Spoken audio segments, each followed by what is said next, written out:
We are on Beach Parkway, just west of Chiquita Boulevard, right where the tornado hit Saturday night. Take a look over here. We're in the median. You can see all of these tree branches down, part of a pool screen just lying here. This is still a very active fire investigation. Take a look at the second floor of the home. You can see the firefighters up there with flashlights. Unfortunately, it's hard to miss the sight and the smell of all of these dead fish that have washed up. Take a look right here. I just counted, and in this very small spot, there's 100 dead fish. A man from Tennessee missing in Brussels has just been confirmed dead. When I put it in the water, it is about 5 inches deep. We've seen it up to 6 in this area. All you have to do is bring your identification code to a predetermined bank like this SunTrust. You give them your code, they give you your cash, no questions asked. As you walk this way, you can see this entire back parking lot is taped off. This actually goes all the way down the back of the plaza. You know, we're all guilty of it. I know I am. You put your stuff in the car, you lock your door,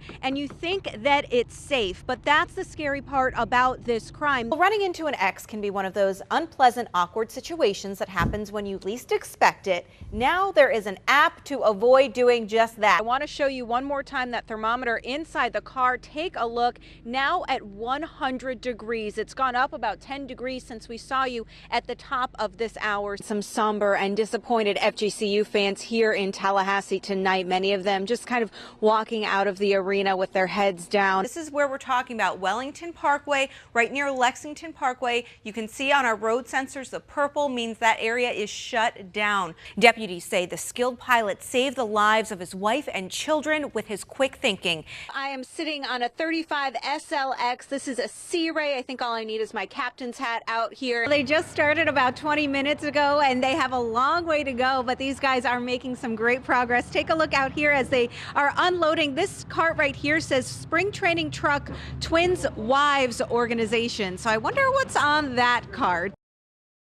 Well, I want to show you Dave Hawk's home. There's not much of it left. Take a close look at that hole in the roof over the garage. Now take a walk with me. Dave says that his truck was parked on his driveway. It is not there anymore. We can take a walk through his yard where you can see debris is scattered absolutely everywhere. There's pieces of the roof, there's pieces of the ceiling all the way back here, and all the way in the back. If you take a look over here, you can see his boat, well, his truck ended up underneath it.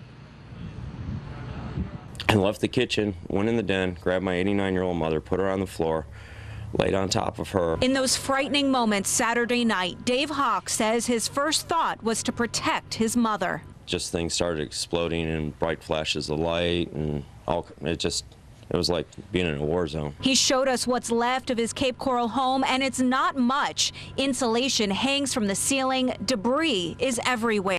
Just looking to just make sure that everything that could be found. Or salvaged, I should say. They were able to salvage some meaningful Christmas ornaments, but the powerful wind picked up his truck. It flew over the house and underneath his boat. Similar sights are all along Beach Parkway, with trees snapped in half and debris everywhere. And for neighbors, remembering the moment the tornado came through brings out their pure emotion, thankful to be alive. I stood in a little corner praying to everybody, please don't take my house like Dorothy, and it was horrendous. Yeah, it was a horrible, horrible feeling. Yeah. But thank God I'm standing here talking to you. Yes. I am so thankful. Thank you. Somebody listened. Lord. Yes, the same thing with me. I've never seen nothing. I've been more scared in my entire life as I was Saturday night. Probably the worst thing I've ever had to live through. I survived.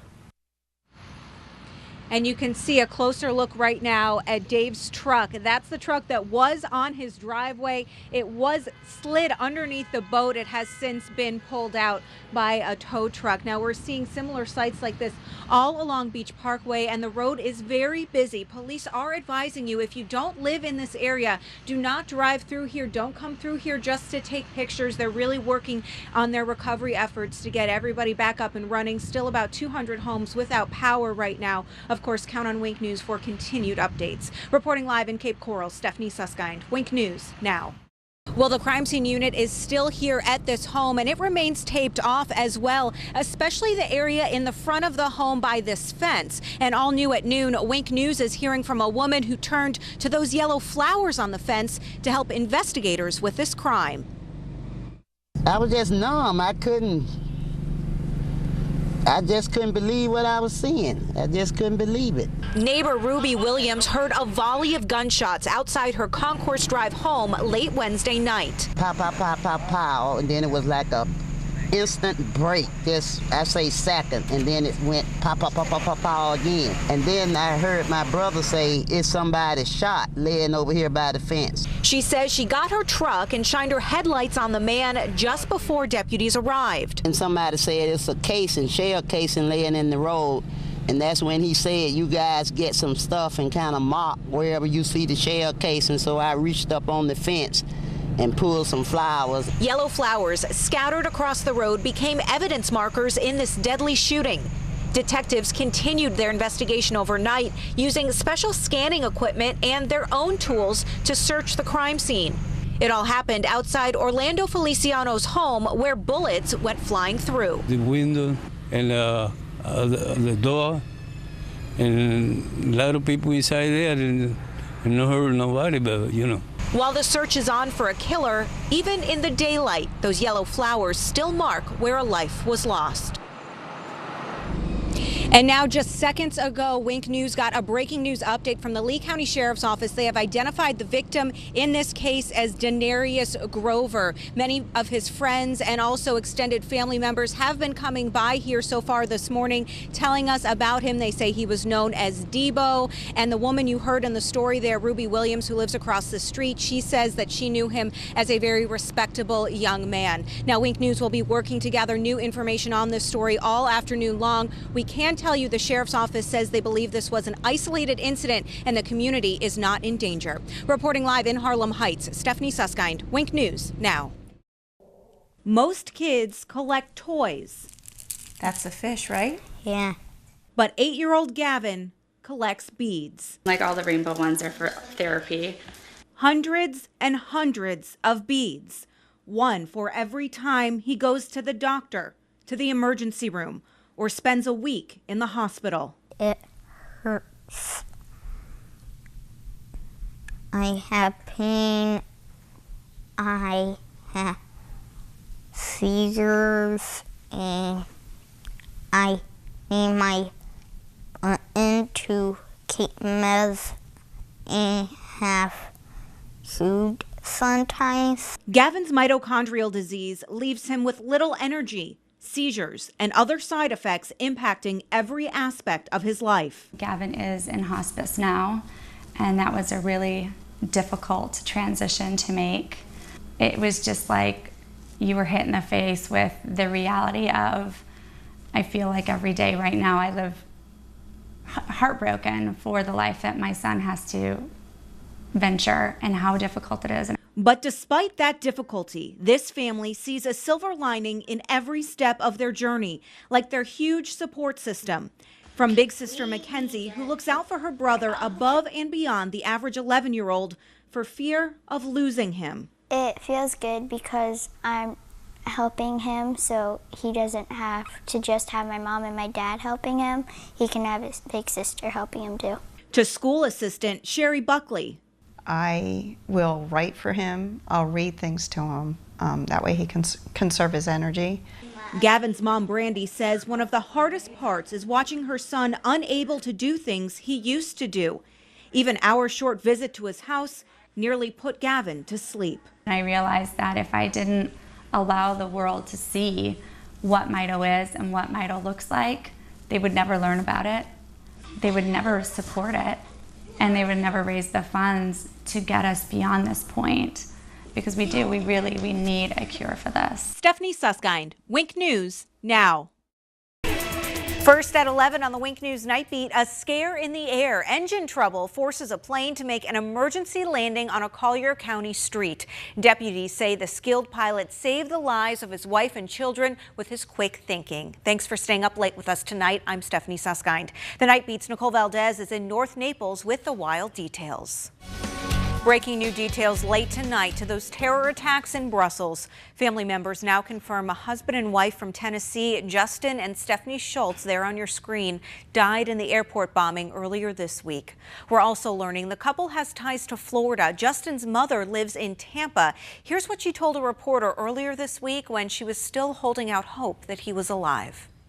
Just heartbreaking to hear that now. Family members say the couple had just dropped off Stephanie's mother at the airport and were watching her walk through security when the bombs went off. The Night Beat's Kenneth Craig has the latest on this investigation. Airport officials also say that airport likely won't reopen before Tuesday. Meanwhile, prosecutors have not confirmed the identity of the third airport suspect. However, they say police found no explosives or guns when they raided his home. We're also on top of developing news out of Tampa, where a police officer was shot near the Yingling Brewery. This is new video for you of the scene at a Hyatt hotel. Police say that an officer and two suspects were shot. One of those suspects is dead. The officer was flown to the hospital. He was conscious and breathing at the time. Police say it was likely a bulletproof vest that saved his life. He is expected to survive. Now from Wink News Campaign Central, a pair of big wins for Democratic Senator Bernie Sanders. In the Alaska caucus, Bernie Sanders had a commanding victory over Hillary Clinton. You see it right there. He won with 82% of the vote. The state, however, only has 16 delegates, and Sanders and Clinton did not even travel there to campaign. In Washington, Sanders also won that state with 72% of the vote to Hillary Clinton's 28%. Overall, Clinton still has a significant delegate lead over Sanders. Another state we're watching tonight is Hawaii, where results are expected to start coming in around midnight. There are no Republican races today, but there is a new push to allow supporters to carry guns inside the GOP National Convention in Cleveland coming up in July. An online petition on change.org has already collected tens of thousands of signatures, but people in Cleveland are not sold on the plan. And still no arrests tonight in the deadly shooting of a Fort Myers teenager yesterday. Police tell us 17-year-old Nathaniel Pitts was gunned down in a drive-by shooting on Dr. Ella Piper Way. Another person was also injured but is expected to survive. Detectives are looking for a green, early 2000s model Nissan Altima with tinted windows that's connected to this killing. If you have any information that can help police, call FMPD or Crime Stoppers right away. And of course, we want nice weather for our Easter Sunday, Eric. We don't want the chocolate inside the eggs to melt out there. Right. Izzy's mom posted a picture of her on Facebook and Instagram last week, and already the baby is an internet sensation. Check out that hair. Some babies have a lot of hair, some babies don't have any. I didn't have any hair. Did you have hair? I had some. My niece is about 10 months old, and she doesn't have even close to that much hair. Well, check out this video. New video showing movie star Hugh Jackman springing into action. You see him there in the middle of your screen. This was not for a movie, but to save someone's life in real life. The Wolverine star swam into the surf in Australia today to rescue his son and other beachgoers who were caught in a riptide. Everyone did make it out safely. That man can just do it all. So that was his son who was drowning. Well, good father watching out for his son. Making sure he's okay. Real life hero there. Yes.